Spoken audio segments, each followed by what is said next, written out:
ಕಾಂಗ್ರೆಸ್ಸಿನ ಪ್ರಧಾನಮಂತ್ರಿಗಳೇ, ನಾನು ನಿಮ್ಗೊಂದು ಚಾಲೆಂಜ್ ಮಾಡ್ತೀನಿ.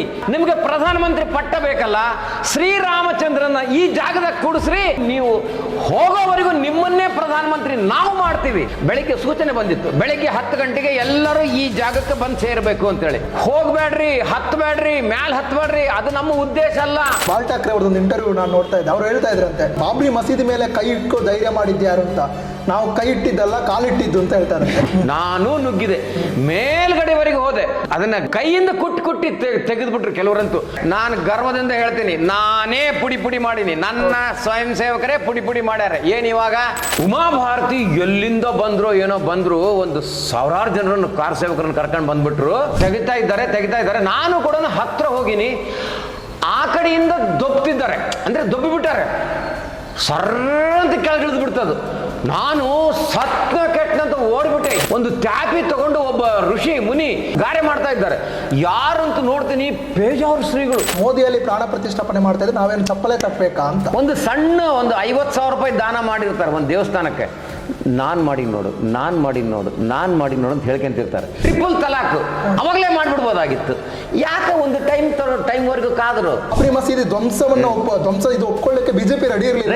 ಪೇಜಾವರ ಶ್ರೀಗಳು ಮಾಡಿದ್ದಕ್ಕೆ, ನಾವು ಅಳಿಲು ಸೇವೆ ಸಲ್ಲಿಸಿದ್ದಕ್ಕೆ ಬೇರೆ ಘಟನೆಗಳು ನಡೀಲಿಲ್ಲ. ತಪ್ಪು ಮಾಡಿದ ವ್ಯಕ್ತಿಗೆ ಶಿಕ್ಷೆ ಕೊಟ್ಬಿಟ್ರಿ, ಈ ಮುಸಲ್ಮಾನರೆಲ್ಲರೂ ಬೇಜಾರು ಮಾಡ್ಕೊಂತಾರೆ. ಕಾಶ್ಮೀರ ಹೆಂಗೆ ನಿರ್ವಹಣೆ ಮಾಡಿಬಿಟ್ರು ಅದನ್ನು. ಎಲ್ಲ ಲೀಡರ್ಗಳನ್ನ ಅವ್ರವ್ರ ಮನೆಗೆ ಕೂಡಿಸ್ಬಿಟ್ರು.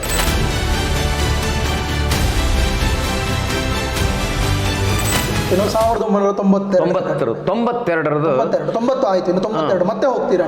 ಹೌದು. ಅಂದ್ರೆ ಏನು ಅಂತ ಹೇಳ್ತಾರೆ, ಸೋಲೆ ಗೆಲುವಿನ ಮೊದಲ ಮೆಟ್ಟಿ. ಗೆಲ್ಲೋದಕ್ಕೆ ಹೊರಟವನು ಸೋಲೋದಕ್ಕೆ ರೆಡಿ ಇರಬೇಕು. ಸೊ ನೀವು 2ನೇ ಬಾರಿ ಮತ್ತೆ ಹೋಗ್ತೀರಾ ಗೆಲ್ಲೋದಕ್ಕೆ? ಈಗ ನಂದು ಒಂದು ಸ್ವಲ್ಪ ನಮ್ಮ ತಂದೆ ತಾಯಿ ಇಬ್ರು ಪರ್ಮಿಷನ್ ಕೊಟ್ಟಿದ್ರು. ಯಾಕೆಂದ್ರೆ ಯಾವಾಗ ಅದಾದ್ಮೇಲೆ ನಾನು ಬಿಜೆಪಿ ಫುಲ್ ಟೈಮ್ ವರ್ಕರ್ ಆಗಿ ಕೆಲಸ ಮಾಡಿದ್ದೇನೆ. ಯಾವಾಗ ಇದು 92ಕ್ಕೆ ಮತ್ತೆ ಬರ್ಬೇಕು ಅಂತಂದು ಹೇಳಿದ್ನಾಗ, ಅಲ್ಲಿಂದ ನಮಗೆ ಸಂಗನಕಲ್ ಶರಣಪ್ಪ ನಮ್ಮ ಭಾರತೀಯ ಜನತಾ ಪಾರ್ಟಿಯ ಜಿಲ್ಲಾ ಅಧ್ಯಕ್ಷರು, ಅವರು ಯಜಮಾನರು, ಲೀಡಿಂಗ್ ಲಾಯರ್ ಅವರು. ಅವ್ರು ಬಂದದ್ನಾಗ ಮಂಚಾಲಿ ಅಂತ, ನನಗೆ ಸರ್ನೇಮ್ ಮಂಚಾಲಿ ಅಂತೇಳಿ, ಮಂಚಾಲಿ ನಡಿಯಾ ರೆಡಿ ಆಗ ಹೋಗೋಣ ಅಂತೇಳಿ. ಅವಾಗ ರೊಕ್ಕದ ಏನು ಸಂದರ್ಭನೇ ಬಂದಿಲ್ಲ, ಎಲ್ಲರೂ ಅವರೇ ಇದು ಮಾಡ್ತಿದ್ರು. ಇತ್ತು ಅವಾಗ ದುಡ್ಡಿತ್ತು. ಅವಾಗ ಮೊದಲನೇ ಸರ್ತಿ ಇದ್ದಿಲ್ಲ, 2ನೇ ಸರ್ತಿ ದುಡ್ಡಿತ್ತು. ಹೋಗೋಣ ನಡೀರಿ ಸರ್ ಅಂತಂದು ಹೇಳಿ, ನಾನು ಅವಾಗ ಬಳ್ಳಾರಿಯಿಂದ ಸಂಗನಕಲ್ ಶರಣಪ್ಪ ಮತ್ತು ಇವರೆಲ್ಲರ ಜೊತೆಗೆ ಸೀದಾ ಅಯೋಧ್ಯೆಗೆ ಹೋದ್ವಿ. ಅಯೋಧ್ಯೆಗೆ ಹೋದ ತಕ್ಷಣ ಸೀದಾ ಅಯೋಧ್ಯೆದಲ್ಲೇ ಇಳ್ಕೊಂಡ್ವಿ ನಾವು. 1990 ಕಂಪೇರ್ ಮಾಡಿದ್ರೆ 92 ಅಷ್ಟೊಂದು ಕಷ್ಟನೇ ಇದ್ದಿಲ್ಲ. ಸೀದಾ ನಮಗೆ ಒಂದು ಕರ್ನಾಟಕ ರಾಜ್ಯದ ಟೆಂಟ್ ಅಂತ ಹೇಳಿ ದೊಡ್ಡ ಗುಡಿಸಲು ಟೈಪ್ ಮಾಡಿದ್ರು. ಅಲ್ಲಿ ನಮ್ಮನ್ನು ಎಲ್ಲರನ್ನೂ ಇಳಿಸಿದ್ರು. ಅಲ್ಲಿ ನಮಗೆ ಒಂದು ವ್ಯವಸ್ಥೆ ಇತ್ತು, ಒಂದು ಕರ್ನಾಟಕದಿಂದ ಒಂದು 5,000 ಜನ ಬರಬಹುದು ಕಾರ್ ಸೇವಕರು ಸಾಕು ಅಂತ ಹೇಳಿದ್ರು. ಅದು 7,000 8,000 ಕಾರ್ಯಕರ್ತರು ಬಂದ್ಬಿಟ್ಟಿದ್ರು ಕರ್ನಾಟಕದಿಂದ. ಅದೇನಾಗ್ಬಿಟ್ಟಿತ್ತು, ನಾವು ಎಲ್ಲರೂ ಒಬ್ರು ಮಗ್ಲಾಗ ಒಬ್ರು ಮಲ್ಕೊಂಡಿದ್ವಿ. ನಾವು ಏನು ರೆಸ್ಟ್ ತಗೋಬೇಕ್ರ ಮರುದಿನ ಕಾರ್ಯಕ್ರಮ ಅಂತೇಳಿ. ಆಮೇಲೆ ಅಲ್ಲಿಗೆ ಯಡಿಯೂರಪ್ಪನವ್ರು ಬಂದರು. ಅವಾಗ ಸಂಗನಕಲ್ ಶರಣಪ್ಪನವರು ಯಜಮಾನರಿದ್ರು. ಅವರು ನಮ್ಮ ಹತ್ರನೇ ಸಾಮಾನ್ಯ ಕಾರ್ ಸೇವಕರಂತ ಮಲಗಿದ್ರು. ಮಂದಿರ ಇದೆ ಅನ್ಕೊಳ್ರಿ, ಇದೇ ಮಂದಿರ, ಅದು ಢಾಂಚಾ. ನಾವು ಎಲ್ಲರನ್ನ ಇಲ್ಲಿ ಕೂಡಿಸ್ತಿದ್ರು. ಇಲ್ಲಿ ಇದಿಷ್ಟೇ ಸ್ಟೇಜ್ ಟೈಪ್, ಅದ್ರ ಹಿಂದೆನೇ ನಮ್ಮದು ಟೆಂಟ್. ನಾವು ಅಲ್ಲಿಂದ ಅಲ್ಲಿಗೆ ಬರಬೇಕಾಗಿತ್ತು. ಬೆಳಿಗ್ಗೆ ಸೂಚನೆ ಬಂದಿತ್ತು, ಬೆಳಿಗ್ಗೆ 10 ಗಂಟೆಗೆ ಎಲ್ಲರೂ ಈ ಜಾಗಕ್ಕೆ ಬಂದು ಸೇರಬೇಕು ಅಂತೇಳಿ. ಆವಾಗಿನ ಭಾಷಣಗಳು ನಾನು ನಿಮ್ಗೆ ಹೇಳಬೇಕು. ಆಚಾರ್ಯ ಬ್ರಹ್ಮೇಂದ್ರ ಸಿಂಹಜಿ ಅಂತಂದು ಹೇಳಿ ಅವರೊಬ್ಬರು ವಿಶ್ವ ಹಿಂದೂ ಪರಿಷತ್ನ ಇವರವರು, ಆಮೇಲೆ ಎಲ್ಲರೂ ಅಶೋಕ್ ಸಿಂಘಾಲು, ಇವರು ಎಲ್ಲರೂ, ಉಮಾ ಭಾರತಿ, ಎಲ್ಲರೂ ಭಾಷಣ ಮಾಡ್ತಿದ್ರು. ಒಬ್ರದ್ದು ಮಾತ್ರ ನಾನು ನಿಮ್ಗೆ ಹೇಳ್ತೀನಿ, ಎಂಥ ಸ್ಪೀಚ್ ಇತ್ತಂದ್ರೆ ಅವ್ರದ್ದು. ಕಾಂಗ್ರೆಸ್ಸಿನ ಪ್ರಧಾನಮಂತ್ರಿಗಳೇ, ನಾನು ನಿಮ್ಗೊಂದು ಚಾಲೆಂಜ್ ಮಾಡ್ತೀನಿ.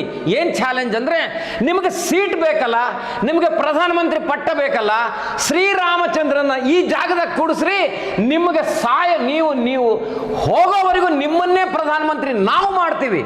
ನಿಮಗೆ ಜಾಗ ಬೇಕಲ್ವಾ, ನಿಮಗೆ ಪ್ರಧಾನಮಂತ್ರಿ ಪಟ್ಟ ಬೇಕಲ್ವಾ, ನಿಮಗೆ ಆ ತುಷ್ಟೀಕರಣ ಮಾಡ್ಬೇಕಲ್ವಾ. ನೀವು ಮುಸಲ್ಮಾನರಿಗಾಗಿ ನೀವು ಹೆದರ್ತಿದ್ದೀರಲ್ಲ, ನೀವು ಅವ್ರೇನು ಅನ್ಕೊಂಡ್ಬಿಡ್ತಾರೋ ಏನೋ ಅಂತ ಹೆದರಿ ನೀವು ಜೀವನ ಮಾಡ್ತಿದ್ದೀರಲ್ಲ, ನಿಮಗೆ ಪ್ರಧಾನಮಂತ್ರಿ ಪಟ್ಟ ಬೇಕಾ? ಶ್ರೀರಾಮಚಂದ್ರನಿಗೆ ಒಂದು ಭವ್ಯವಾದ ಮಂದಿರ ಕಟ್ಕೊಡ್ಲಕ್ಕೆ ಅನುಮತಿ ಕೊಡ್ರಿ, ನಿಮ್ಮನ್ನು ನಾವೇ ಅಲ್ಲಿ ಕೂಡಿಸ್ತೀವಿ ಅಂತೇಳಿ ಈ ಥರ ಸ್ಪೀಚ್. ಬಹುಶಃ ಈ ಮಾತು ಪಿ ವಿ ನರಸಿಂಹರಾವ್ ಅವರಿಗೆ ಅರ್ಥ ಆಗಿತ್ತು. ಯಾಕಂದ್ರೆ ರಾಮ ಮಂದಿರ ಏನು ಈ ಕರಸೇವಕ ಇರ್ತಕ್ಕ ಸಂದರ್ಭದಲ್ಲಿ ಮಸೀದಿ ಬೀಳ್ತಾ ಇರುತ್ತಂತೆ, ಪಿ ವಿ ನರಸಿಂಹರಾವ್ ಅವತ್ತು ಒಂದು ಕೋಣೆಯಲ್ಲಿ ಕೂತ್ಕೊಂಡು ಪೂಜೆ ಮಾಡ್ತಾ ಇರ್ತಾರೆ, ಹೊರಗಡೆ ಬರೋದೇ ಇಲ್ಲ ಅಂತ ಅವತ್ತು. ಬಹುಶಃ ಇದೇ ಮಾತು ಅವತ್ತು ಅವ್ರು ಸೀರಿಯಸ್ ತಗೊಂಡಿದ್ರು ಅನ್ಸುತ್ತೆ. ಹೌದು ಹೌದು, ಅದು ಕಾರಣ ಕರೆಕ್ಟ್. ಅದು ಅವರು ಕೂಡ ಹಿಂದ್ಗಡೆಯಿಂದನೇ ಬಹಳಷ್ಟು ಸಹಾಯ ಮಾಡ್ಯಾರ ಏನ್ರಿ. ಅವಕ್ಕಂದ್ರೆ ಹೇಳಕ್ಕೆ ಬರಲ್ಲ ಅವೆಲ್ಲ ಮಾಡಿದ್ವಿ. ಆ ಸ್ಪೀಚ್ ನಾವು ಕೇಳ್ತಾ ಕೇಳ್ತಾ ಕೇಳ್ತಾ ಕೂತ್ಕೊಂಡಿದ್ವಿ. ಕರೆಕ್ಟ್ ಬೆಳಗ್ಗೆ 10 ಗಂಟೆ 10 ನಿಮಿಷ 20 ನಿಮಿಷ ಆಗಿರ್ಬೋದು. ಉಮಾಭಾರತಿ ಎಲ್ಲಿಂದ ಬಂದ್ರು ಏನೋ ಬಂದರು, ಒಂದು 1000 ಜನರನ್ನು ಕಾರ್ ಸೇವಕರನ್ನು ಕರ್ಕೊಂಡು ಬಂದ್ಬಿಟ್ರು. ಮುಂದೆ 5 ಅವಾಗೇನು ಇದ್ದಿಲ್ಲ, ಅವಾಗ 2ನೇ ಸರ್ತಿ ಏನೂ ಇದ್ದಿಲ್ಲ. ಎಲ್ಲರೂ ಬಂದರು. ನಿಜವಾಗಲೂ ದೊಡ್ಡವ್ರು ಹೇಳ್ತಾ ಇದ್ರು, ಹೋಗಬೇಡ್ರಿ, ಹತ್ತಬೇಡ್ರಿ, ಮ್ಯಾಲೆ ಹತ್ತಬೇಡ್ರಿ, ಅದು ನಮ್ಮ ಉದ್ದೇಶ ಅಲ್ಲ, ಅದನ್ನು ಆ ಢಾಂಚನ್ನು ಇವತ್ತೇ ಮುರಿಯೋದು ನಮ್ಮ ಉದ್ದೇಶ ಅಲ್ಲ. ಎಲ್ಲರೂ ಪ್ರಾಮಾಣಿಕವಾಗಿ ಹೇಳ್ತಾ ಇದ್ರು. ಆಮೇಲೆ ಯಾರ್ಯಾರ ಹೇಳ್ತಾರೆ ಪ್ರೀ ಪ್ಲ್ಯಾನ್, ಏನೂ ಪ್ರೀ ಪ್ಲ್ಯಾನ್ ಇಲ್ಲ, ಇದು ನನಗೆ ಗೊತ್ತದೆ, ಏನೂ ಪ್ರೀ ಪ್ಲ್ಯಾನ್ ಇಲ್ಲ. ಎಲ್ಲರೂ ರೋಷ ಇತ್ತು, ಸ್ವಯಂ ಸೇವಕರಲ್ಲಿ, ಕಾರ್ ಸೇವಕರಲ್ಲಿ ಒಂದು ರೋಷ ಇತ್ತು. ಇದನ್ನು ತೆಗಿಬೇಕು ದೊಬ್ಬಿಕೊಂಡು ಹೋಗ್ಬಿಟ್ರು. ಪೊಲೀಸರು ಎಲ್ಲರೂ 2-3 ಲೇಯರ್ ಪೊಲೀಸರಿದ್ರು. ಕೊನೆಗೆ ಏನಾಗ್ಬಿಡ್ತು ಅಂದರೆ ಆ ಪೊಲೀಸರಿಗೆ ಒಂದು ವಿಷಯ ಗೊತ್ತಾಗ್ಬಿಡ್ತು, ಹೋಗ್ಲಿಬಿಡ ಇದು ಬಿಟ್ಬಿಡು ಅಂತಂದೇಳಿ. ಅವ್ರು ಏನು ಹೆಂಗೆ ಬಿಟ್ಟರು ಅಂದರೆ, ಸಾಕಷ್ಟು ಫೋರ್ಸ್ ಇತ್ತದು, ನಮ್ಮ ಸಂಖ್ಯೆ ಕಡಿಮೆ ಇದೆ, ನಾವೇನು ಮಾಡೋಕ್ಕಾಗಲ್ಲ. ಈ ಉದಾಹರಣೆ ಕೊಟ್ಬಿಟ್ರು, ಎಲ್ಲರೂ ಹಿಂಸರ್ಕೊಂಬಿಟ್ರು. ಹಿಂಸರ್ಕೊಂಡ್ರೆ ಎಲ್ಲರೂ ನುಗ್ಗಿಬಿಟ್ಟಿವಿ. ನಾನು ನುಗ್ಗಿದೆ, ಮೇಲ್ಗಡೆವರೆಗೆ ಹೋದೆ. ಅದನ್ನು ಕೈಯಿಂದ ಕುಟ್ಟಿ ತೆಗೆದುಬಿಟ್ರು ಕೆಲವರಂತೂ. ಆಮೇಲೆ ಈ ಅಗೋರಿಗಳೆಲ್ಲ ತ್ರಿಶೂಲದಿಂದ ಚುಚ್ಚಿಬಿಟ್ರು. ಆಮೇಲೆ ಅವಾಗ ಆ ಸ್ವಯಂ ಸೇವಕರು, ಊರಿನ ಸ್ವಯಂ ಸೇವಕರು ಇಂಥ ಸಣ್ಣ ಕಬ್ಬಣದ್ದು ಇಂಥವನ್ನು ತಂದು ಕೊಟ್ರು. ಆಮೇಲೆ 1-2 ತಾಸು ಆದ್ಮೇಲೆ ಹಾರಿಗಳು ಬಂದ್ವು. 2 ತಾಸು ಆದ್ಮೇಲೆ ಹಾರಿ ಬಂದವು. ಅಲ್ಲಿವರೆಗೂ ಹಾರಿ ಇದ್ದಿಲ್ಲ, ಕೈಯಲ್ಲೇ ಕುಟ್ಟಿದ್ದು. ಆಮೇಲೆ ಒಂದು ಕಲ್ಲು ಹಿಂಗ್ ಸರಿಸಿದ್ರೆ ಸ್ವಲ್ಪ ಟೊಳ್ಳಾಗ್ತದಲ್ಲ, ಅದನ್ನ ಮತ್ತೆ ಇನ್ನೂ ಬಗೆಯೋದು. ಹಿಂಗ್ ಮಾಡ್ಕೊಂತ ಹೋದ್ರು. ಕೈಯಲ್ಲಿ ಕುಟ್ಟಿದ್ದು ಅಂತ ಹೇಳಿದಾಗ ನಂಗೊಂದು ಇವರು ಬಾಲ್ ಠಾಕ್ರೆ ಅವ್ರದ್ದೊಂದು ಇಂಟರ್ವ್ಯೂ ನಾನು ನೋಡ್ತಾ ಇದ್ದೆ. ಅವ್ರು ಹೇಳ್ತಾ ಇದ್ರಂತೆ, ಬಾಬ್ರಿ ಮಸೀದಿ ಮೇಲೆ ಕೈ ಇಟ್ಕೋ ಧೈರ್ಯ ಮಾಡಿದ್ಯಾರು ಅಂತ. ನಾವು ಕೈ ಇಟ್ಟಿದ್ದಲ್ಲ, ಕಾಲಿಟ್ಟಿದ್ದು ಅಂತ ಹೇಳ್ತಾರಂತೆ ಬಾಲ್ ಠಾಕ್ರೆ ಅವರು. ಅಷ್ಟೊಂದು ಧೈರ್ಯ ಅವಾಗ ಆ ಬಾಬ್ರಿ ಮಸೀದಿ ಧ್ವಂಸ ಇದು ಒಪ್ಕೊಳ್ಳಿಕ್ಕೆ ಬಿಜೆಪಿ ರೆಡಿ ಇರಲಿಲ್ಲ. ಬಾಲ್ ಠಾಕ್ರೆ ಒಪ್ಕೊಂಡ್ರು. ಏನಂತ ಒಪ್ಕೊಂಡ್ರು ಅಂದ್ರೆ, ನಾನು ಗರ್ವದಿಂದ ಹೇಳ್ತೀನಿ, ನಾನೇ ಪುಡಿ ಮಾಡೀನಿ, ನನ್ನ ಸ್ವಯಂ ಸೇವಕರೇ ಪುಡಿ ಮಾಡ್ಯಾರ. ಏನ್ ಇವಾಗ ಮಾಡೀವಿ, ಆಗ್ಯದೆ ಹೋಗ್ಯದೆ, ಏನ್ ಮಾಡ್ತೀರಿ, ಹಿಂಗೆ ಪ್ರಶ್ನೆ ಮಾಡಿದ್ರು ಅವರು. ಅದ್ರದ್ದು ಸಿನಿಮಾ ಕೂಡ ಬಂತು ಅದು. ಆಮೇಲೆ ಅವಾಗೇನಾಯ್ತು, ಮೇಲೆ ಹೋದ್ವಿ. 11ವರೆಗೆ ಶುರು ಮಾಡಿದ್ರಿ. 2ವರೆಗೆ ಒಂದು ಡೂಮ್ ಬಿತ್ತು, ಪಕ್ಕದ ಬಿತ್ತು. ಆಮೇಲೆ 3ವರೆಗೆ ಈ ಎಡಗಡಿದು ಬಿತ್ತು, ಕೆಡಿಬಿಟ್ರು. ಮೇಲ್ಗಡಿದು 5:15. ನಾನು ನಿಮ್ಗೆ ಇನ್ನೊಂದು ಮಾತು ಹೇಳ್ತೀನಿ. ಉತ್ತರ ಪ್ರದೇಶದಲ್ಲಿ ಸಾಯಂಕಾಲ 4 ಗಂಟೆಗೆ ಕತ್ಲಾಗ್ಬಿಡ್ತದೆ. 4 ಗಂಟೆಗೆ 5:30 6 ಇದ್ದಂಗೆ ಇರ್ತದೆ. 7 ಗಂಟೆಗೆ 9 ಗಂಟೆ ಇದ್ದಂಗೆ ಇರ್ತದೆ. ರಾತ್ರಿ 9 ಗಂಟೆ ಇದ್ದಂಗೆ ಇರ್ತದೆ. 7 ಗಂಟೆ 5:30 ಏನೋ 5:15 ಆಗ್ಯದೆ. ಕಟ್ಲಗವೇ ಆದಂಗೆ ಆಯಿತು. ಎಲ್ಲ ಫ್ಲಡ್ ಲೈಟ್ಗಳು ಹಾಕಿದ್ರು. ಫ್ಲಡ್ ಲೈಟ್ ಹಾಕಿದ್ದು ಇನ್ನೂ ಆರಾಮ ಆಗ್ಬಿಡ್ತು. ಆಮೇಲೆ ಕೊನೆಯದು ಗುಂಬಜ್ ತೆಗಿತಾ ಇದ್ದಾರೆ. ನಾನು ಕೂಡ ಹತ್ರ ಹೋಗಿನಿ. ಆ ಕಡೆಯಿಂದ ದೊಬ್ತಿದ್ದಾರೆ, ಅಂದರೆ ದೊಬ್ಬಿಬಿಟ್ಟಾರೆ. ಸರ್ರಂತ ಕೆಳಗಿಳಿದು ಬಿಡ್ತದು. ನಾನು ಸತ್ನ ಕೆಟ್ಟನಂತ ಓಡ್ಬಿಟ್ಟೆ. ಹೆಂಗೆ ಓಡಿದೆ ಅಂದರೆ, ಅದೇನೋ ಅಂತಾರೆ ನೋಡ್ರಿ, ಸಿಂಹ ಅಟ್ಟಿಸ್ಕೊಂಬಂದ್ರೆ ಶಕ್ತಿ ಇಲ್ಲಿದ್ರೂ ಒಂಥರ ಶಕ್ತಿ ಬರ್ತದಂತೆ ಓಡಿ ಹೋಗ್ಲಕ್ಕೆ, ತಪ್ಪಿಸ್ಕೊಳಕ್ಕೆ. ಅಲ್ಲೊಂದು ಕಾಲು ಹಾಕಿ ಓಡಿ ಕೆಳಗೆ ಬಂದ್ಬಿಟ್ಟೆ. ನೋಡ್ತೀನಿ, ಅದು ಸರ್ರಂತ ಕೆಳಗೆ ಬಂದ್ಬಿಟ್ಟದೆ. ಯಾರಿಗೂ ಏನೂ ಆಗಿಲ್ಲ, ದೇವ್ರ ದಯ. ನಾನು ಯಾವಾಗಲೂ ಆಶ್ಚರ್ಯ. ಇವಾಗ ಅಷ್ಟು ದೊಡ್ಡ ಕಟ್ಟಡ ಬೀಳ್ಬೇಕಾದ್ರೂ ಕೂಡ ಅದರ ಕೆಳಗಡೆ ಸಾಕಷ್ಟು ಜನ ನಿಂತಿರ್ತಾರೆ. ಯಾರಿಗೂ ಅಷ್ಟೊಂದು ಮಟ್ಟದ ಏನೂ ಹಾನಿ ಆಗಿಲ್ಲ. ಅದೇನಾಯ್ತು, 7 ಗಂಟೆ ಅಂಬದ್ರಾಗ ಏನೇ ಇದ್ದಿಲ್ಲ ಅಲ್ಲಿ. ಅಂದ್ರೆ ನೆಲ ಸಮ, ಒಂಥರ ಪ್ಲಾಟ್ಫಾರ್ಮ್ ಮಾಡ್ದಂಗೆ ಮಾಡಿಬಿಟ್ರು. ಆಮೇಲೆ ಎಲ್ಲರೂ ಯಾವಾಗ ಪೊಲೀಸರು ಎಲ್ಲರೂ ಹೋಗಲ್ಲಿ ಸಾಲ ಕೂತ್ಕೊಂಡ್ಬಿಟ್ರು. ನೀರ್ ಬಾಕಿ ಬದುಕಿದ್ರೆ ಅವ್ನಿಗೆ ಶಾಕ್ ಆಗಿರ್ಬೋದು. ನಾನು ಕಟ್ಟಿರೋದನ್ನ ಎಷ್ಟು ಬೇಗ ಮುಗಿಸ್ಬಿಟ್ರಲ್ಲ ಅಂತೇಳಿ. ಆಮೇಲೆ ಏನೋ ಆಗಿದ್ದು ಇಲ್ಲದೆ ಆಮೇಲೆ ಪೊಲೀಸರೆಲ್ಲರೂ ಸಾಲ ಕೂತ್ಕೊಂಡ್ಬಿಡ್ತಿದ್ರು. ಆಮೇಲೆ ನಾವೇನ್ ಮಾಡ್ಬಿಟ್ವಿ, ಅದನ್ನ ಸಮತಟ್ಟು ಮಾಡಿದ್ಮೇಲೆ ಈ 7 ಗಂಟೆ 8 ಗಂಟೆ ಆಯ್ತು, ಊಟದ ಸಮಯ ಅಂತಂದೇಳಿ ನಾನೇನು ಮಾಡಿದೆ, ಊಟಕ್ಕೆ ಎಲ್ಲರೂ ಕರಿತಾ ಇದ್ರು. ನಾವೆಲ್ಲರೂ ಊಟಕ್ಕೆ ಹೋದ್ವಿ. ಕೆಲಸ ಮಾಡೋರು ಕೆಲಸ ಮಾಡ್ತಾ ಇದ್ರು. ನಾವೇನು ಮಾಡಿದೆ, ಇನ್ನೇನಿಲ್ಲ ಅಲ್ಲೇ ಏನು ಮಾಡ್ತಿರ್ತಾರೆ ಅಂದ್ಕೊಂಡು ನನಗೆ ಊಟ ಮಾಡಿದೆ ಮಲಗಿದೆ. ಬಹುಶಃ ಈ 7:30 ಅಷ್ಟೊತ್ತಿಗೆ ಕಲ್ಯಾಣ್ ಸಿಂಗ್ ರಾಜೀನಾಮೆ ಕೊಟ್ಟು ಕೊಟ್ಟು ರಾಷ್ಟ್ರಪತಿ ಆಡಳಿತ ಜಾರಿಗೆ ಬಂದಿತ್ತು. ಆರ್ಮಿ ಫೋರ್ಸ್ ಎಲ್ಲ ಬಂದಿರುತ್ತೆ ಅಲ್ಲಿ. ಅವಾಗ ಆರ್ಮಿ ಫೋರ್ಸ್ ಎಲ್ಲ ಬಂದಿತ್ತು, ಇಲ್ಲ ಅಂತಿಲ್ಲ, ಬಂದಿತ್ತು. ಆಮೇಲೆ ಬಂದು ಸಾಲಕ್ಕೆ ನಿಂತ್ಕೊಂಡ್ರು ಅವ್ರು ಅಷ್ಟೇ. ಸಾಲಿಗೆ ಎಲ್ಲ ಆಗಿ ಹೋಗಿದೆ, ಇನ್ನೇನು ಮಾಡ್ತಾರೆ, ಸಾಲಕ್ಕೆ ನಿಂತ್ಕೊಂಡ್ರು. ಆಮೇಲೆ ನಾನೇನು ಮಾಡಿದೆ, ಊಟ ಮಾಡಿದೆ, ಮಲಗಿದೆ. ಮಲ್ಕೊಂಡ್ರೆ ನಿದ್ದೆ ಬರಲಿಲ್ಲ. ನಾನು ಎದ್ದು ನೋಡ್ತೀನಿ, ಮಧ್ಯರಾತ್ರಿ 2 ಗಂಟೆ ಆಗಿತ್ತು. ಏನು ಮಾಡ್ತಿದ್ದಾರೋ ನೋಡೋಣ ನಡಿ ಅಂತಂದೇಳಿ ಮತ್ತೆ ಆ ಜಾಗಕ್ಕೆ ಬಂದೆ. ಆ ಕಾರ್ ಸೇವೆ ಮಾಡೋದು ಕ್ಯೂರಿಯಾಸಿಟಿ, ಏನು ಮಾಡ್ತಿದ್ದಾರೆ ನೋಡೋಣ ಅಂತ ನೋಡ್ತೀನಿ. ಎಲ್ಲರೂ ಉಸುಕ್ ತರ್ತಾ ಇದ್ದಾರೆ, ಸಿಮೆಂಟ್ ತರ್ತಾ ಇದ್ದಾರೆ, ಜಲ್ಲಿ ತರ್ತಾ ಇದ್ದಾರೆ. ಒಂದು ಪ್ಲಾಟ್ಫಾರ್ಮ್ ಮಾಡ್ದಂಗೆ ಮಾಡಿ, ಅಯ್ಯೋ ನಾನು ಕೂಡ ಸೇವೆ ಮಾಡೋಣ, ಮಲ್ಕೊಂಬೋದೇನು ಇದ್ದಿದ್ದೆ ಮಲ್ಗೋದು. ಆಮೇಲೆ ಮಲಿಗೆ ಹಿಂಗಾಗಿ ಹೋಗಿವಿ ಅಂತೇಳಿ ನಾನೇನು ಮಾಡಿದೆ, ನಾನು ಕೂಡ ಪುಟ್ಟಿ ಒಬ್ಬರ ಕೈಗಿಂದ ಒಬ್ಬರ ಕೈ ಕೊಡ್ಲಕ್ಕೆ ಮಧ್ಯೆ ನಿಂತ್ಕೊಂಡೆ. ಪುಟ್ಟಿ ಕೊಡ್ತಾ ಇದ್ದೀನಿ. ಒಂದು ಟ್ಯಾಪಿ ತಗೊಂಡು ಒಬ್ಬ ಋಷಿ ಮುನಿ ಗಾರೆ ಮಾಡ್ತಾ ಇದ್ದಾರೆ. ಯಾರಂತೂ ನೋಡ್ತೀನಿ, ಪೇಜಾವರ ಶ್ರೀಗಳು ಮಧ್ಯರಾತ್ರಿ 2 ಗಂಟೆಗೆ ಆ ಕಟ್ಟಡ ಕಟ್ಟಿ ಸಿಮೆಂಟ್ ಮಾಡ್ತಾ ಇದ್ದಾರೆ. ಅವರೇ ಎಲ್ಲರಿಗೂ ಹೇಳಿದ್ದು, ರಾಮ್ಲಲ್ಲನ್ ಮೂರ್ತಿಗಳು ತೊಗೊಂಬರ್ರಿ ಬಡಾಣ ಅಂತಂದೇಳಿ. ರಾಮ್ಲಲ್ಲನ್ ಮೂರ್ತಿಗಳು ತೊಗೊಂಬಂದು ಬೆಳಗ್ಗೆ ಮುಂಜಾನೆ 2:30-3 ಆಗಿತ್ತು, ಮರ್ದನಕ್ಕೆ ಬಿದ್ದಿತ್ತು. ಮೂರ್ತಿ ಎಲ್ಲಿ ಒಂದ್ ಕಡೆ ಇಟ್ಬಿಟ್ಟಿದ್ರು ಅದನ್ನ. ಎಲ್ಲ ಕರೆಕ್ಟಾಗಿ ಮಾಡಿದ್ರು ಸ್ವಯಂ ಸೇವಕರು. ಆ ಮೂರ್ತಿಗಳು ಹತ್ರ ಎಲ್ಲ ಇಟ್ಟಿದ್ರು. ಹತ್ರ ಇದ್ದನ್ನ ಸರಸರ ತಗೊಂಬಂದು ಆ ಪ್ರತಿಷ್ಠಾಪನೆ ಮಾಡಿಬಿಟ್ರು. ಒಂಥರ ಈ ಥರ ಮಂಟಪ ಟೈಪ್ ಇತ್ತದು. ಮಂಟಪ ಸಮೇತ ತಂದು ಅಲ್ಲಿಟ್ರು. ಯಾವಾಗ ಮಂಟಪ ಸಮೇತ ತಂದು ಇಟ್ಟ ತಕ್ಷಣ ಒಂದು ಮಂಗಳಾರತಿ ಮಾಡಿಬಿಟ್ರು. ಮಂಗಳಾರತಿ ಮಾಡಿದ್ಮೇಲೆ ಪ್ರತಿಷ್ಠಾಪನೆ ಆಗಿದೆ ಅಂತ ಒಂದು ಘೋಷಣೆ ಮಾಡಿಬಿಟ್ರು. ಯಾವಾಗ ಘೋಷಣೆ ಮಾಡಿದ್ಮೇಲೆ ಅದನ್ನ ನೋಡಿ ಬೇರೆ ಬೇರೆ ಸ್ವಯಂ ಸೇವಕರು ದೊಡ್ಡ ಕೋಲ್ ತಂದ್ರು, ಗಳ ತಂದ್ರು. ಅಲ್ಲೊಂದು ಕಟ್ಟಿದ್ರು, ಇಲ್ಲೊಂದು ಕಟ್ಟಿದ್ರು. ಆಮೇಲೆ ಕೇಸರಿ ಕಲರ್ ಬಟ್ಟಿ ಯಾರೋ ತಂದ್ರು. ಕೇಸರಿ ಕಲರ್ ಬಟ್ಟಿ ಸುತ್ತಿ ಬಿಟ್ರು. ಮೇಲ್ಗಡಿನೂ ಟಾಪ್ ಹಾಕಿದಂಗೆ ಹಾಕಿದ್ರು. ಒಂದು ಒಳ್ಳೆ ಮಂದಿರ ಮಾಡ್ದಂಗೆ, ತಾತ್ಕಾಲಿಕ ಮಂದಿರ ಮಾಡ್ದಂಗೆ ಮಾಡಿಬಿಟ್ರು. ಆ ಮಂದಿರ ಅವತ್ತು ಅವರು ಮಾಡಿದ್ದಕ್ಕೆ, ಪೇಜಾವರ ಶ್ರೀಗಳು ಮಾಡಿದ್ದಕ್ಕೆ, ನಾವು ಅಳಿಲು ಸೇವೆ ಸಲ್ಲಿಸಿದ್ದಕ್ಕೆ ಬೇರೆ ಬೇರೆ ಘಟನೆಗಳು ನಡೀಲಿಲ್ಲ. ಏನು ಗುಡಿ ರಾಮದೇವ್ರು ಇಲ್ಲ ಅಂದಿದ್ರೆ ಈ ಸರ್ಕಾರದವ್ರು ಏನೋ ಮಾಡಿಬಿಡ್ತಿದ್ರು.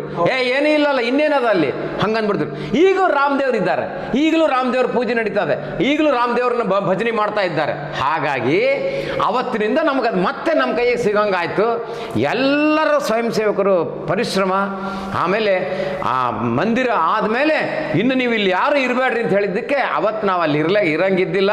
ನಮ್ಮ ಟ್ರೈನ್ಗಳು ಹಿಡ್ಕೊಂಡು ಮತ್ತೆ ನಮ್ಮ ಊರುಗಳಿಗೆ ಬಂದ್ವಿ. ಇದಿಷ್ಟು ರಾಮನ ಒಂದು ದೊಡ್ಡ ಕತೆ. ಇವಾಗ ಅಯೋಧ್ಯೆ ಆಯಿತು, ಇನ್ಮೇಲೆ ಕಾಶಿ ಮಥುರಾದ ಬಗ್ಗೆ ಮಾತುಗಳು ಬರ್ತಿದೆ, ಅದು ಕೂಡ ಹಿಂದೂಗಳಿಗೆ ಸೇರಬೇಕು ಅಂತ. ಇದ್ರ ಬಗ್ಗೆ ನೀವೇನು ಹೇಳ್ತೀರಾ? ಇಷ್ಟು ಹೋರಾಟ ಆಗೋ ಸಾಧ್ಯನೇ ಇಲ್ಲ. ಇಷ್ಟು ಹೋರಾಟ ಆಗೋದಿಲ್ಲ. ಅಲ್ಲಿ ನೈಸಾಗಿ ನಮ್ಮದು ಕೆಲವು ಪಂಗಡಗಳಿದ್ದಾವೆ, ನಮ್ಮದು ಕೆಲವು ಗುಂಪುಗಳಿದ್ದಾವೆ, ಅವರೆಲ್ಲ ಕೆಲಸ ಮಾಡ್ತಾರೆ. ನಮ್ಮದೇ ದೇಶದ ನಮ್ಮ ಭಾರತೀಯ ಜನತಾ ಪಾರ್ಟಿಯ ಪ್ರಧಾನಮಂತ್ರಿನೇ ಮೇಲ್ಗಡೆನೂ ಇರ್ತಾರೆ. ಆ ಪ್ರಧಾನಮಂತ್ರಿಗಳು ಇವರೇ, ನರೇಂದ್ರ ಮೋದಿನೇ ಮತ್ತೆ ಬರ್ತಾರೆ. ಇದರಲ್ಲಿ ಎಳ್ಳು ಕಾಳಷ್ಟು ಅನುಮಾನ ಇಲ್ಲ. ಅವು ಎಲ್ಲ ಸಮಸ್ಯೆಗಳು ಬಗೆಹರಿತಾವೆ. ಯಾಕೆ ಗೊತ್ತಾ? 370 ಆರ್ಟಿಕಲ್ಲೇ ನಾವು 2 ನಿಮಿಷದಾಗ ತೆಗೆದು ಹೋಗೋದು ಬಿಟ್ವಿ. ಏನೇನೇನೇನು ಗಲಾಟೆ ಆಗಲಿಲ್ಲ ನೋಡ್ರಿ. ಒಂದು ಮಾತು ಆಡ್ಬೇಕು ನಾವು, ಅವ್ರೇನು ಅನ್ಕೊಂತಾರೋ ಏನೋ. ಇವಾಗ 2024ರ ಚುನಾವಣೆಗೆ ರಾಮ ಮಂದಿರ ಇಟ್ಕೊಂಡ್ರು, ಇನ್ನು ಮತ್ತೆ 2029ರ ಚುನಾವಣೆಗೆ ಮಥುರಾ ವಿಷಯವನ್ನು ತಗೊಳ್ತಾರೆ ಅಂತ. ಹೌದು, ಅದರಲ್ಲಿ ಏನು ತಪ್ಪಿಲ್ಲ. ರಾಜಕೀಯ ಗಿಮಿಕ್ ಅಂತ ಅನ್ಸುತ್ತೆ. ಅನ್ಲಿ. ಈಗ ಒಂದು 50,000 ರೂಪಾಯಿ ದಾನ ಮಾಡಿರ್ತಾರೆ ಒಂದು ದೇವಸ್ಥಾನಕ್ಕೆ. ನಾನು ಮಾಡಿ ನೋಡು ಅಂತ ಹೇಳ್ಕೊಂತಿರ್ತಾರೆ. ಒಂದು 350 ರೂಪಾಯಿ ಫ್ಯಾನ್ ಕೊಟ್ಟಿರ್ತಾರೆ. ಆ 3 ರೆಕ್ಕೆಗಳಿಗೂ ತಮ್ಮ ಹೆಸರು ಬರ್ಕೊಂಡಿರ್ತಾರೆ. ಹೌದ್ರಾ? ಈಗ ನಿಜವಾಗಲೂ ಒಂದು ರಾಜಕೀಯ ವ್ಯಕ್ತಿ ರೀ, ರಾಜಕೀಯ ಪಕ್ಷ ಅದು ಕೆಲಸ ಮಾಡಿದ್ದನ್ನು ಹೇಳ್ಕೊಂತದೆ. ಆಮೇಲೆ ಅಲ್ಲಿವರೆಗೂ ಸಮಯ ಸಂದರ್ಭವನ್ನು ತೆಗೆದುಕೊಂಡು ಹೋಗ್ತದೆ. ಆ ಸಂದರ್ಭಕ್ಕೆ ಅದು ಕೆಲಸ ಮಾಡ್ತದೆ. ಟ್ರಿಪಲ್ ತಲಾಕ್ ಅವಾಗಲೇ ಮಾಡಿಬಿಡ್ಬೋದಾಗಿತ್ತು. ಯಾಕೆ ಒಂದು ಟೈಮ್ವರೆಗೂ ಕಾದರು? ಆವಾಗಲೇ ಮಾಡಿದರು. ಎಲ್ಲ ಮುಸಲ್ಮಾನ್ ಹೆಣ್ಮಕ್ಳು ಸಂತೋಷದಿಂದ ಇದ್ದಾರೆ ಇವತ್ತು. ಅದಕ್ಕೆ ಹೇಳ್ತಾ ಇರೋದು ಜನ, ಬಿಜೆಪಿ ಈ ರಾಮನ ವಿಚಾರನೂ ಆಗಿರ್ಬೋದು, ಕೆಲವು ಹಿಂದೂಗಳ ಧಾರ್ಮಿಕ ವಿಚಾರಗಳನ್ನ ರಾಜಕೀಯ ಲಾಭಕ್ಕೋಸ್ಕರ ಬಳಕೆ ಮಾಡ್ಕೊಳ್ತಿದ್ದಾರೆ. ಹೌದಾ? ಅವರು ಮುಸಲ್ಮಾನರಿಗೆ ಮಾಡಬಾರ್ದನ್ನು ಮಾಡ್ತಾ ಇದ್ದಾರೆ. ಮುಸಲ್ಮಾನರು ಮಾಡೋದನ್ನು, ಮುಸಲ್ಮಾನರು ಏನೋ ಒಂದು ಸಣ್ಣ ತಪ್ಪು ಮಾಡಿದ್ರೆ ನಾವೇನು ಕೇಳ್ಕೊಂತೀವಿ ಅಂದರೆ ತಪ್ಪು ಮಾಡಿದ ವ್ಯಕ್ತಿಗೆ ಶಿಕ್ಷೆ ಕೊಡ್ರಿ. ಇವ್ರು ಏನು ಅನ್ಕೊಂತಾರೆ ಅಂದರೆ, ತಪ್ಪು ಮಾಡಿದ ವ್ಯಕ್ತಿಗೆ ಶಿಕ್ಷೆ ಕೊಟ್ಬಿಟ್ರಿ ಈ ಮುಸಲ್ಮಾನರೆಲ್ಲರೂ ಬೇಜಾರು ಮಾಡ್ಕೊಂತಾರೆ. ಯಾಕೆ ಬೇಜಾರು ಮಾಡ್ಕೊಂತಾರೆ? ಇವಾಗ ಯಾಕೆ ಬೇಜಾರು ಮಾಡ್ಕೊವಲ್ರು? ಕಾಶ್ಮೀರ ಹೆಂಗೆ ಹೆಂಗೆ ಹೆಂಗೆ ನಿರ್ವಹಣೆ ಮಾಡಿಬಿಟ್ರು ಅದನ್ನು. ಎಲ್ಲ ಲೀಡರ್ಗಳನ್ನ ಅವ್ರವ್ರ ಮನೆಗೆ ಕೂಡಿಸ್ಬಿಟ್ರು, ಇಂಟರ್ನೆಟ್ ತೆಗಿಸ್ಬಿಟ್ರು, ಫೋನ್ಗಳು ಕಟ್ ಮಾಡಿಸ್ಬಿಟ್ರು. ತುಟಿಪಿಟ್ಟಕ್ಕಂದ್ರೆ ಯಾರು? ನಾನು ಗಟ್ಟಿಯಾಗಿದ್ದರೆ, ನಾನು ಧೈರ್ಯವಾಗಿದ್ದರೆ, ನನಗೆ ಬೆಂಬಲ ಇದ್ದರೆ ನಾನು ಒಳ್ಳೆ ಕೆಲಸಗಳನ್ನು ಮಾಡಿ ತೋರಿಸ್ಬೇಕು. ಅದು ಮಾಡಲಿಲ್ಲ ಅವರು. ಆಮೇಲೆ ಈಗ BJPಯವರು ಇವತ್ತು ಹೇಳಿಲ್ಲ ರಾಮ ಮಂದಿರ ನಾವು ಮಾಡ್ತೀವಿ, ರಾಮ ಮಂದಿರ ನಾವು ಕಟ್ತೀವಿ, ಆರ್ಟಿಕಲ್ 370 ಕಿತ್ತೊಗಿತೀವಿ, ಈ ದೇಶಕ್ಕೆ ಏಕರೂಪ ನಾಗರಿಕ ಸಂಹಿತೆಯನ್ನು ನಾವು ತರ್ತೀವಿ. ಇವತ್ತು ಹೇಳಿಲ್ಲ, BJP ಹುಟ್ಟಿದಾಗಿಂದ ಹೇಳ್ತಾ ಇದ್ದೀವಿ. ಹೌದಾ? ಆ BJP ಹುಟ್ಟಿದಾಗಿಂದ ಹೇಳ್ತಿದ್ದನ್ನ ಮತ್ತೆ ಯಾವಾಗಲೂ ಎಲೆಕ್ಷನ್ನಾಗ ಆ ಮ್ಯಾನಿಫೆಸ್ಟೋದೊಳಗೆ ಅದನ್ನು ಸೇರಿಸ್ತಾ ಬಂದಿದ್ದನ್ನು ಮಾಡಿ ಮುಗಿಸ್ತಾ ಇದ್ದಾರೆ. ಮಾಡಿ ಮುಗಿಸಿದ ಕಾಲಕ್ಕೆ ಸಂದರ್ಭಕ್ಕನುಸಾರವಾಗಿ ಅದು ಆಗ್ತಿದ್ದಾವೆ. ಇಟ್ಬಿಟ್ರೆ ನೀವಿವಾಗ ರಾಮ ಮಂದಿರದ ಕ್ರೆಡಿಟ್ ಯಾರಿಗೆ ಕೊಡಬೇಕಂದ್ರೆ ನೀವು ಯಾರಿಗೆ ಕೊಡ್ತೀರಾ? ಇಡೀ ಹಿಂದೂಸ್ತಾನಕ್ಕೆ ಕೊಡ್ತೀನಿ ನಾನು. ಇಡೀ ಹಿಂದೂಸ್ತಾನಕ್ಕೆ ಏನ್ರಿ. ನಾನು ಯಾವುದಾದ್ರೂ ಒಂದು ಲಾಭ ತಗೋಬೇಕಂಬತ್ತು ನಾನೇ ನೋಡೋದಿಲ್ಲ. ಅಂಥದ್ದು ಆ ಪುಣ್ಯಾತ್ಮ ನರೇಂದ್ರ ಮೋದಿ ಅವ್ರಿಗೆ ಏನು ಬೇಕಾಗ್ಯದ್ರಿ? ಅವ್ರಿಗೆ ಕ್ರೆಡಿಟ್ ಬೇಕಾಗಿಲ್ಲ, ಅವ್ರಿಗೆ ಕೆಲಸ ಆಗೋದು ಬೇಕು. ಇಡೀ ಹಿಂದೂಸ್ತಾನದ ಎಲ್ಲ ಜನರಿಗೂ, ಎಷ್ಟೋ ಕೋಟಿ ಜನಸಂಖ್ಯೆ ಅಂತಾರಲ್ಲ ನಮ್ಮ ನರೇಂದ್ರ ಮೋದಿ ಅವರು, ಆ ಎಲ್ಲ 140 ಕೋಟಿ ಜನರಿಗೂ ಅದು ಕ್ರೆಡಿಟ್ ಹೋಗ್ತದೆ. ಈಗ ಶಂಕರಪೀಠದ ಗುರುಗಳು ಹೇಳ್ತಾ ಇದ್ರು, ಇವಾಗ ಮೋದಿಯಲ್ಲಿ ಪ್ರಾಣ ಪ್ರತಿಷ್ಠಾಪನೆ ಮಾಡ್ತಾ ಇದ್ರೆ ನಾವೇನು ಚಪ್ಪಲೆ ತಟ್ಟಬೇಕಾ ಅಂತ, ಹೊರಗಡೆ ಇಟ್ಕೊಂಡು ಚಪ್ಪಲೆ ತಟ್ಟಬೇಕಾ ಅಂತ, ನಮ್ಗೆ ಅಷ್ಟೊಂದು ಸ್ಥಾನಮಾನಗಳು ಸಿಗ್ತಾ ಇಲ್ಲ ಅಂತ ಶಂಕರಮಠದವ್ರ ಆರೋಪ. ಬ್ರಾಹ್ಮಣ ವ್ಯಕ್ತಿ ಒಳ್ಳೆ ರೀತಿಯಿಂದ ಇದ್ದರೆ ಅವರಿಗೆ ಎಲ್ಲರೂ ಗೌರವ ಕೊಡ್ತಾರೆ ಏನ್ರಿ. ಆಮೇಲೆ ಅದೇ ನೀವಂದ್ರಲ್ಲ ಅಲ್ಲ, ನರೇಂದ್ರ ಮೋದಿ ಕೇಳ್ರಿ, ಏನು ತಪ್ಪಿಲ್ಲ. ನರೇಂದ್ರ ಮೋದಿ 11 ದಿವಸ ಅನುಷ್ಠಾನ ಮಾಡ್ತಿದ್ದಾರೆ, 11 ದಿವಸ ಉಪವಾಸ ಇದ್ದಾರೆ, 11 ದಿವಸ ಬರೀ ಒಂದು ಲೋಟ ಹಾಲು ಕುಡಿದಿರ್ತಾರೆ. ಆಮೇಲೆ ದುರ್ಗಾದೇವಿ ಹಬ್ಬದೊಳಗೆ 9 ದಿವಸ ಒಂದು ತೊಟ್ಟು ನೀರು ಕೂಡ ಸೇವಿಸೋದಲ್ಲ. ಅವರು ಸ್ನಾನ ಮಾಡಿ ತಮ್ಮ ಪೂಜೆ ಪುನಸ್ಕಾರಗಳು ಏನದ ಅದನ್ನು ಮಾಡಿ ಹಾಗೆ ದೇಶದ ಕೆಲಸನೂ ಮಾಡ್ತಾ ಇರ್ತಾರೆ. ಅಂಥ ಮಹಾನ್ ವ್ಯಕ್ತಿ ಅಲ್ಲಿ ನಿಂತ್ಕೊಂಡು ಒಂದು ಮಂಗಳಾರತಿ ಮಾಡಿದ್ರೆ ಏನು ತಪ್ಪಿಲ್ಲ. ಇದು ನನ್ನ ಅನಿಸಿಕೆ. ಓಕೆ ಸರ್, ಈಗ ಫೈನಲಿ ರಾಮ ಮಂದಿರ ನಿರ್ಮಾಣ ಆಗ್ತಾ ಇದೆ, ನಾವೆಲ್ಲ ಕಂಡ ಒಂದು ಕನಸು ನನಸಾಗ್ತಾ ಇದೆ. ಸೊ ಖುಷಿ ಅನಿಸ್ತಾ ಇದೆ ನಿಮಗೆ? ಭಾಳಷ್ಟು ಖುಷಿ ಆಗ್ತಾ ಇದೆ. ರಾಮಾಯಣ ಮಹಾಭಾರತ ಕಾಲದಲ್ಲಿ ನಾವು ಏನೋ ಅಳಿಲಾಗಿ ಹುಟ್ಟಿರಬಹುದು, ಆ ಅಳಿಲು ಸೇವೆ ನಾವು ಮಾಡಿರಬಹುದು, ರಾಮ ಅಲ್ಲಿ ಇರಬಹುದು, ಹನುಮಂತ ದೇವರು ಅಲ್ಲಿ ಇದ್ದಿರಬಹುದು. ನಾವು ಉಸುಗಿನಲ್ಲಿ ನೀರಿನಲ್ಲಿ ಮೊದಲು ಮುಳುಗಿ ಉಸುಗಿನಲ್ಲಿ ಮತ್ತೆ ಮುಳುಗಿ ಆ ಮೈಯನ್ನು ಹೀಗೆ ಕೊಡವಿ ಆ 4 ಉಸುಗನ್ನು ತೊಗೊಂಡೋಗಿ ಅಲ್ಲಿ ಹಾಕಿದ್ರಿಂದ ಈ ಜನ್ಮದಲ್ಲಿ ಮತ್ತೆ ನಾವು ಮನುಷ್ಯನಾಗಿ ಹುಟ್ಟಿದ್ದೇವೆ ಮತ್ತು ಅದು ಭಾರತದಲ್ಲೇ ಹುಟ್ಟಿದ್ದೇವೆ. ರಾಮ ಜನ್ಮಭೂಮಿ ಕೆಲಸಕ್ಕಾಗಿ ನಮ್ಮನ್ನು ನಾವು ತೊಡಗಿಸ್ಕೊಂಡಿದ್ದೇವೆ. ಓಕೆ ಸರ್, ಇಷ್ಟೊತ್ತು ನಮ್ಮ ಜೊತೆ ಮಾತಾಡಿದ್ದೀರಾ, ಕರಸೇವೆ ಬಗ್ಗೆ ಸಾಕಷ್ಟು ವಿಚಾರಗಳನ್ನ ಹಂಚ್ಕೊಂಡಿದ್ದೀರಾ. ಖಂಡಿತವಾಗಿ ಕೂಡ ನಿಮ್ಮಂಥ ಹೀರೋ ಜೊತೆ ನಾವು ಮಾತಾಡಿರೋ ತುಂಬ ಖುಷಿಯಾಗಿದೆ. ಇನ್ನೂ ಸಾಕಷ್ಟು ಬಾರಿ ಇದೇ ಥರ ಮಾತಾಡೋಣ, ಸಿಗೋಣ. ಧನ್ಯವಾದಗಳು ಸರ್.